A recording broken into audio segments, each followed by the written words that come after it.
Welcome to the Uncensored Society podcast, where guests share their insights, experiences, and tactics to help you accelerate your business. So building, scaling, and monetizing your business is made easier. And now, your host, Kay Suthar. Guys, I have an awesome guest for us today. Oh my goodness, I have been excited to do this interview. Now, for over 30 years, Bob Burg, yes, that's right, you heard that right. Bob Burg has been successfully showing entrepreneurs, leaders, and sales professionals how to communicate their value and accelerate their business growth.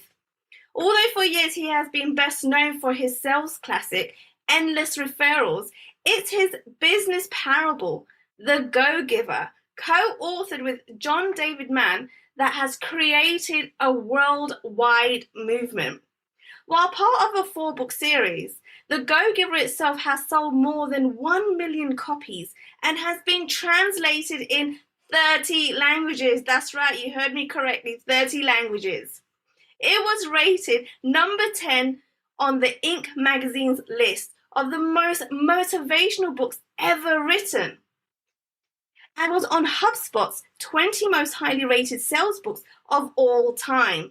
Bob is the founder of the Go-Giver Community Network, the first of its kind online business community created by and for Go-Givers. Please welcome to the show, Bob Burg. Bob, I am so excited to have you here. Oh my goodness. Well, I'm excited to be with you, Kay. Thank you. And thank you for that lovely introduction. No worries. Now, there is so much juicy questions I have for you because when I read the book myself, and I remember I was in Bali, I was under the sun, under the palm trees, right, on the beach, but I could not put this book down. It was absolutely amazing. I mean, I was going to cafes, I was going to restaurants, I was on the beach, I had a cocktail in my hand, but all I wanted to do is read this book. Wow. And I actually remember while I was reading this book, people actually coming up to me and be like, what book are you reading? Like, you haven't put it down. And I was telling them about the book and what I've learned so far, even though I hadn't finished the book, right? So it captured my attention, it captured other people's attention, and it is a must read, I gotta say. Now, thank you. No worries. Before we get into the nitty gritty of the content and the value this book gives, would you be able to give me a bit of a background as to what you were doing and how this book came about? Well, I collaborated with a guy by the name of John David Mann, who's an absolutely wonderful writer. He and entrepreneur. He really was the lead storyteller, the lead writer. So, I'm much more of a how-to author, which have been all my other books. But we wanted to do a parable, which is, a short story that is typically easy to read with characters you can relate to, and it's really about a guy who's a young and up-and-coming salesperson. He's ambitious and he's aggressive and he's really after it, but he's very frustrated because he hasn't achieved the kind of success he feels he has deserved, right? And he met a mentor who introduced him to some other people. And what he really came to learn, the basic principle of the book, the basic premise, Kay, is simply that shifting your focus, and this is really where it begins, shifting your focus from getting to giving. And when we say giving in this context, we simply mean constantly and consistently providing immense value to others. That doing so is not only a more fulfilling way of conducting business, it happens to be the most financially profitable way as well. Right. And so a lot of these tactics in the book, it's so simple, but again, it's things that a lot of people miss. And you made this book so easy to read and understand. How were you able to put these complex ideas together and make it so simple for everybody? Well, first, that's where, a John David Mann comes in, because he has a knack, a way of being able to do that. But what we really wanted to do was take basic principles that John and I had both learned and studied for years. I mean, John was a successful entrepreneur. I was an entrepreneur. He was a writer. And so he got to interview some of the most successful people in the world. As a speaker, I've gotten to share the platform and have dinner with some of the most successful people in the world. So, and certainly we both read and studied success.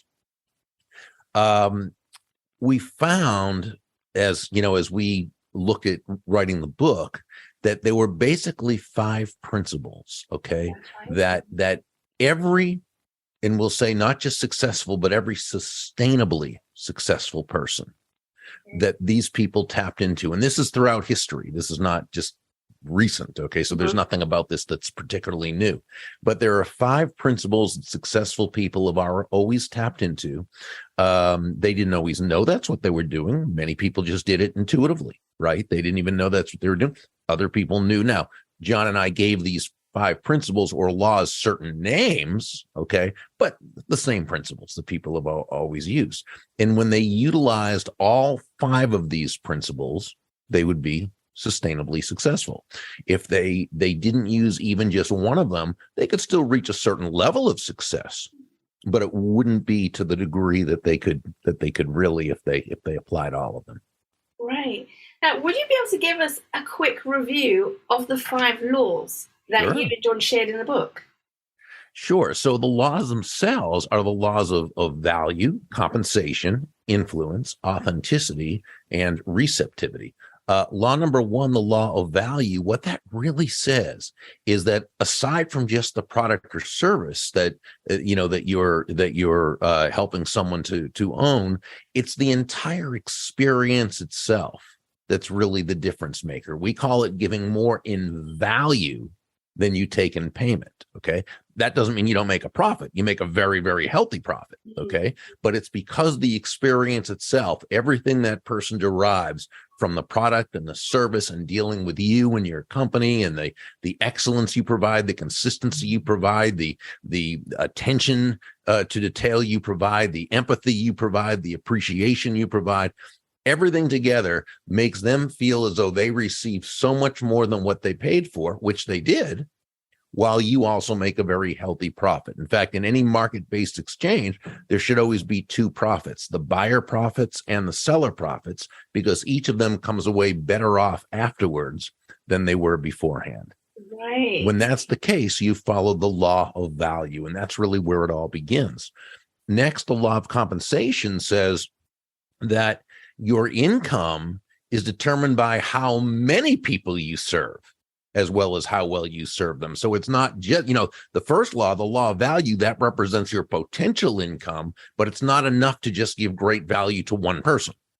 You've got to also impact the lives of many people. Right. And that's where income comes into play. Law number 3, the law of influence, says that your influence is determined by how abundantly you place other people's interests first. Now, not in a, when we say, other people's interests first, not in a self-sacrificial way or a martyrish type of way, of course not.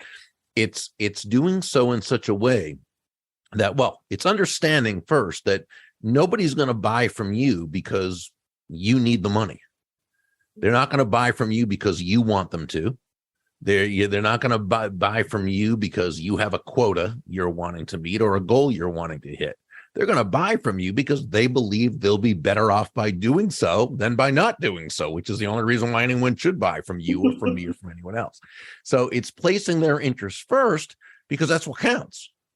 You've got to be able to fill their needs, their wants, their desires. So, exactly. and there's a golden rule of business that Joe, the protege in the story, would learn from several of the mentors.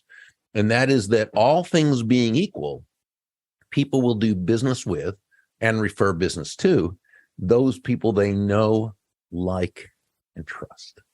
And there's no faster, more powerful, or more effective way to elicit those feelings toward you from others than by genuinely moving from that I focus or me focus to an other focus, a focus on them. Or as Sam, the one of the mentors in the story advised Joe, it's about making your win all about the other person's win, right? So that's really law number 3. Now, law number 4 is the law of authenticity.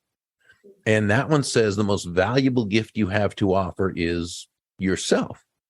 And in this part of the story, Deborah, the mentor, she explained that all the skills in the world, the sales skills, technical skills, people skills, as important as they are, and they are all very, very important, they're also all for naught if you don't come at it from your true, authentic core. But when you do, when you, as we like to say, show up as yourself, right? Day after day, week after week, month after month, people feel good about you. People feel comfortable with you. People feel safe with you. And why wouldn't they? They know who they're getting. And that type of consistency through, following, acting congruently with your authentic core, that's what inspires and keeps trust. And then the 5th law is the law of receptivity. And this kind of brings it home because it says the key to effective giving is to stay open to receiving. Kay, what this really means is nothing more than understanding that, you breathe out. Well, you also have to breathe in. You breathe out carbon dioxide and you breathe in oxygen. It's not one or the other. You've got to do both to survive, to thrive, right? You breathe out, which is giving, breathe in, which is receiving. Giving and receiving are not opposite concepts, though unfortunately, that's the message the world around us gives us all the time. Yeah. Right? That there's something wrong with money or business or prosperity or abundance and all the horrible, what I call anti-prosperity messages. Okay. And we get them all the time. So giving and receiving are not opposites. Giving and receiving are simply 2 sides of the very same coin, and they work in tandem. So it's not, are you a giver or a receiver? No, you're a giver and a receiver. Now, we know, though, that it begins with the giving. That's what comes first, right? It's why John David Mann and I say that money is simply an echo of value, right? The giving comes first, okay? That's universal law. That's laws of nature. We plant before we harvest. We sow before we reap. We give before we receive. Remember early in the book, Pindar, the main mentor, said to Joe, some people have the attitude where they go up to the fireplace and say, first you give me some fire and some heat, then I'll throw on some logs and some paper and light a mat, right? Well, life doesn't work that way, right? We focus on the giving of value to others, and then we stay open to receiving. And that's basically the 5 laws. Yeah, and I love that. Oh my goodness. And I love the contrast that you give regards to you breathe in oxygen and you breathe out carbon dioxide, right? Again, you just made it so simple for everyone that's listening to understand what that means. That's awesome. And so how does a person add value to others without it costing too much money? Sure. And, it's very important for you to be able to do that because most products and services today, even though they're good, they're pretty much the same mostly, right? And if a prospective customer can't distinguish between any 2 products or services, they're always going to go with who has the lowest price. Right. Yeah. And, that's not a good way to do business, right? Selling on low price is not a good way to do business. It's not productive.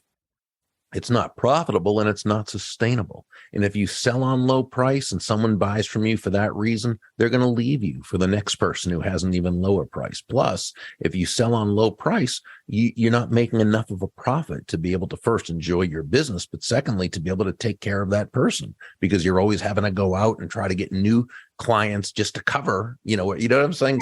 So rather than selling on, I always say this, when you sell on low price, you're a commodity. When you sell on high value, you're a resource. Now, in order to be able to do that, though, you've got to be able to distinguish yourself from the others in your field, right? And so how do you do that? Again, without costing a lot of money. You find, first of all, you become that additional value. You become that value. They're buying you before they're buying your product or service. They're buying you before they're buying the company. Okay. Right.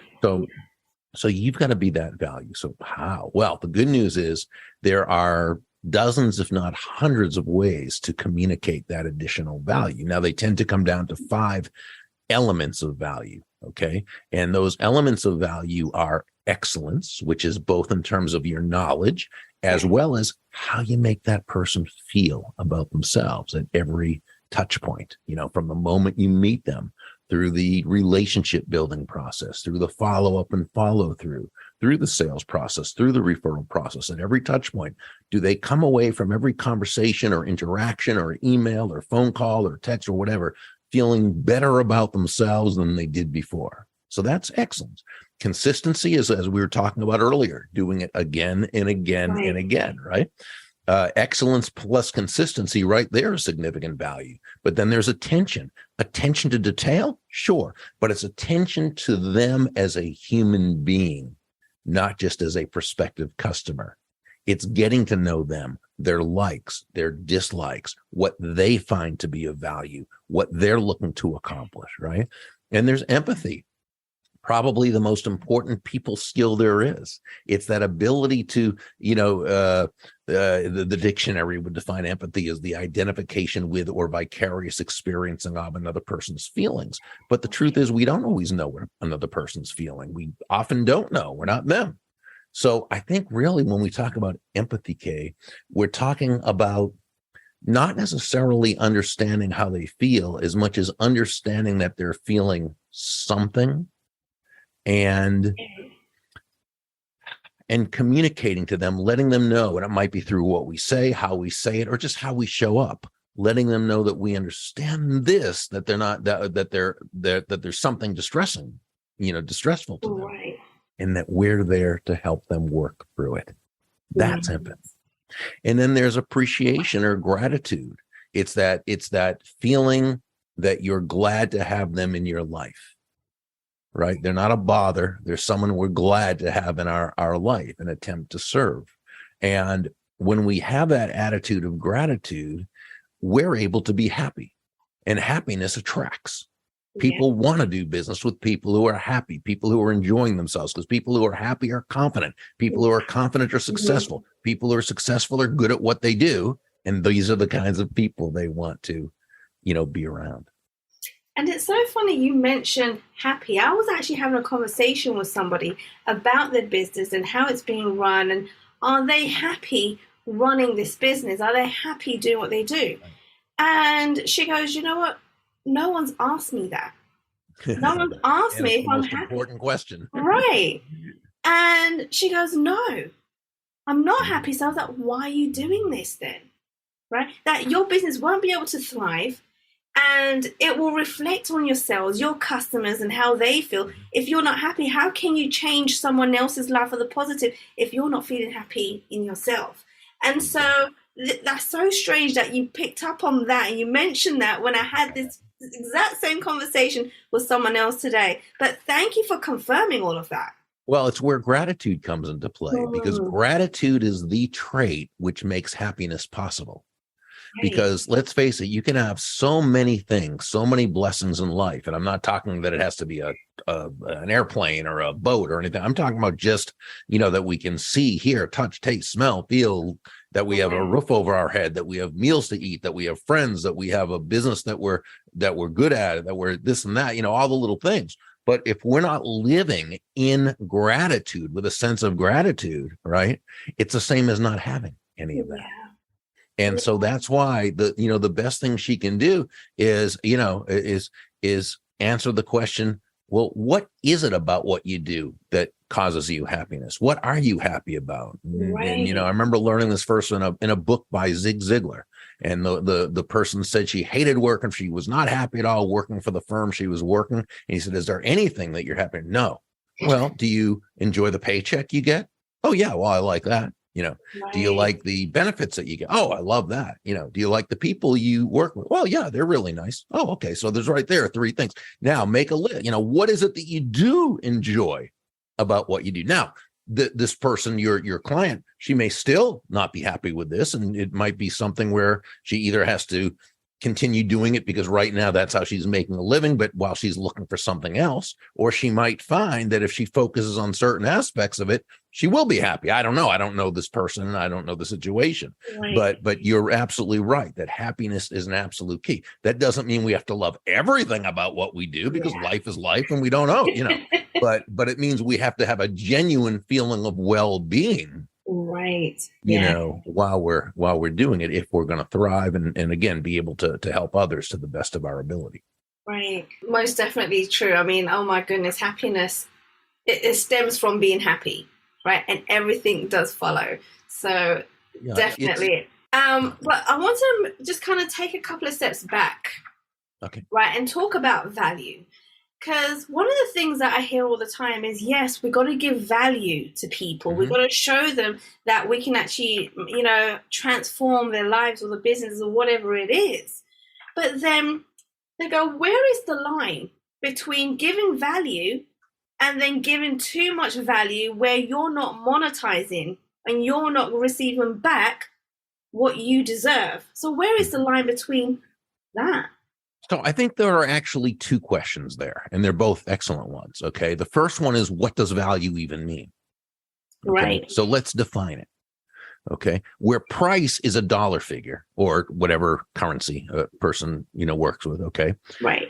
Value is the relative worth or desirability of a thing, of something, to the end user or beholder. In other words, what is it about this thing, this product, this service, this concept, this idea, this opportunity, whatever it happens to be, okay, that brings so much worth to another person that they will willingly exchange their money or time or energy, let's say in this case, money, for it, and be glad they did. That's value. So when we're talking about giving value, that's what we're talking about. Now, here's the thing. Value is always in the eyes of the beholder. It's not what we think is of value. It's not what we think they should think is of value. It's what they believe is of value. So our job is to simply discover what that person needs, wants, desires, what will solve their problems, what will bring them closer to happiness. In other words, our job is to discover what they value and give it to them in exchange for the fee. Now let's go to the other question, which is a great one. When is it that you're giving too much away, or when is it that you're okay? So even there, we've got a couple different questions, because one is, content. We give away free content a lot of times. So why do you give away this free content? Because you're looking to attract that person to want to know more about who you are, what you do. You're looking to establish that know, like, and trust so that this person wants more of what you do that they will be willing to pay for. Right. Okay, that's what content creation is all about. Now, I believe content creation should be mixed with outbound and so forth, but either way, it's however one does it, that's okay. Now, so can you give away too much in terms of your content? I think it's difficult to, and the reason why is this, and this doesn't hold all the time, but it holds most of the time. For someone to really, and of course, all your content, let's assume, is very value-based and very helpful, okay? But for someone to take it to that next level and be able to really apply it in a way that they're going to benefit the most, they probably need your help to do so. Yeah. Okay. So by and large, so your job is to communicate to them that yes, the value here is going to be very helpful. And you don't communicate it by saying that, you do it by providing wonderful value. And also, as you're doing this, to inform them how they can reach their full potential utilizing this. And that is where they contact you for more information to set up a consult or whatever it is you need to do. Now, the other part of that about the giving too much value or giving too much, I don't think you can give too much value. I think you can give inappropriately. And that is if that other person is a taker. someone who they're just trying to get the most from you while paying you the least. And I hear this from coaches a lot, but it's from many people in business, that they'll have an agreement with someone as far as what they're going to do and the price that the person's going to pay in exchange for this value. And then the person will keep asking them to do more and more things. We call that scope creep, right? Because the scope of what you're supposed to be doing keeps creeping more and more and more and more. Now, that's up to us to make sure that we, while communicating with them tactfully and diplomatically, to also honor our own boundaries. Right. Now, this is one reason why I believe in written agreements, not because you don't trust the person, but because memories tend to fade. Yes. And we want to put down in writing what the expectations are from both parties. Then when that person's asking you to do things that you just don't feel you should be doing. Now, if you want to, of course, do it. But I'm talking about if it's over and above and you shouldn't be, and they're wanting more and more and not, you know what I'm saying? Yeah. Then what you can do is very tactfully, say, oh, thank you so much for asking. I believe if you check our agreement, that what it has is for me to blah, blah, blah, blah, blah. Okay. Now, if you would like to discuss, my doing these additional services, we can certainly discuss that. It would come at a higher fee. And if that's something that you would like to, look into, I'd be honored to do so. Now what we're doing is in a very kind, diplomatic, non-defensive type of way. We're letting the person know that, hey, this is what I'm going to do. And this is what we've agreed to. We can discuss my doing more, but it is going to be more money.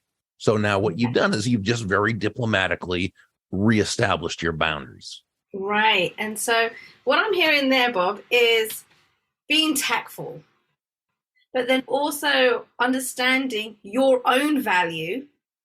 Yeah. And putting boundaries and setting certain things in place to make sure that, you're not taken advantage of either. Okay. There is nothing about being a go-giver that is congruent with being a doormat or a martyr or self-sacrificial. Yes. It simply means that we understand that the focus needs to be on bringing immense value to others. Right. That certainly doesn't mean that we hurt ourselves or harm ourselves in doing so. And I'm so glad you said that, because that was what I was getting to. And you said it before everyone got there.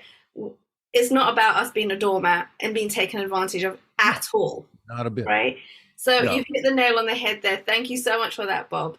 And very quickly, I want to mention something else and just go into a little bit of a discussion about a protege. When you have a protege, or even, if you're a mentee, how do you then provide value to your mentor? Because at that point, you don't know very many things. You don't know much. You got a mentor because they're there to kind of guide you.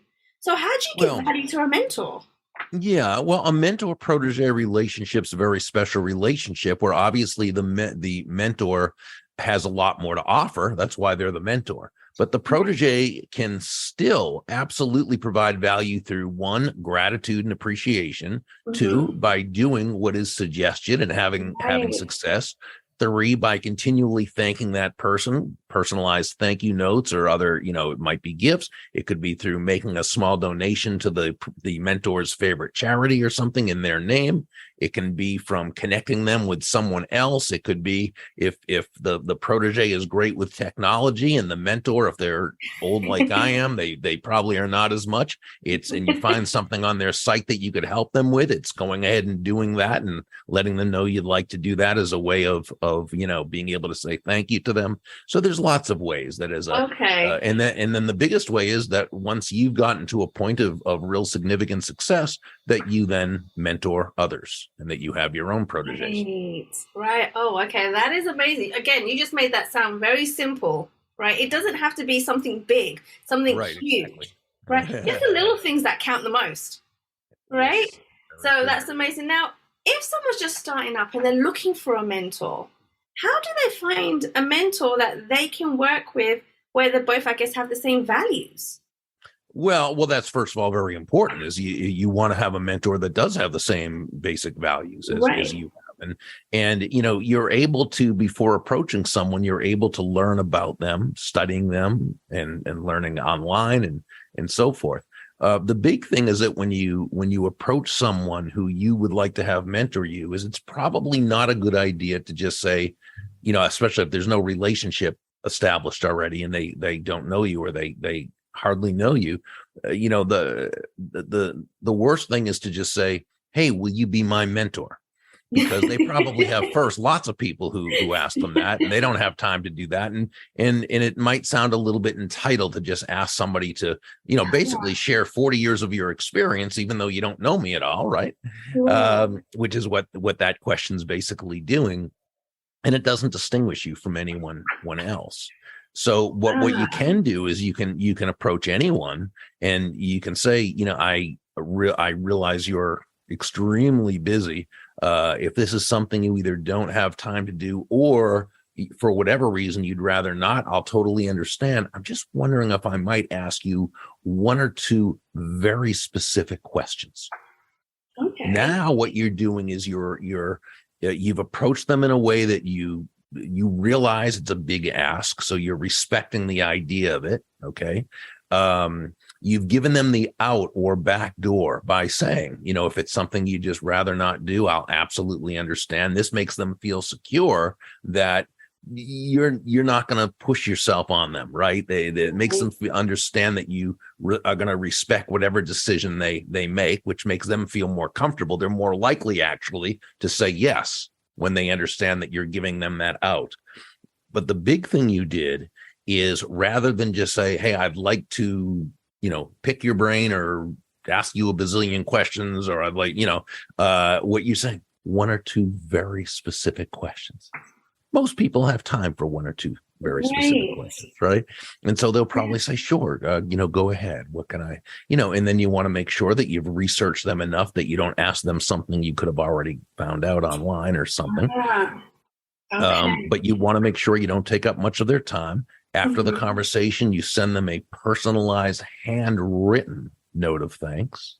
And at the end of your conversation with them, you thank them profusely and let them know that, that you will apply their wisdom immediately. And would it be okay if I, followed up from time to time and just kind of kept you up to date on what's happening? And they'll say, sure, of course. Right.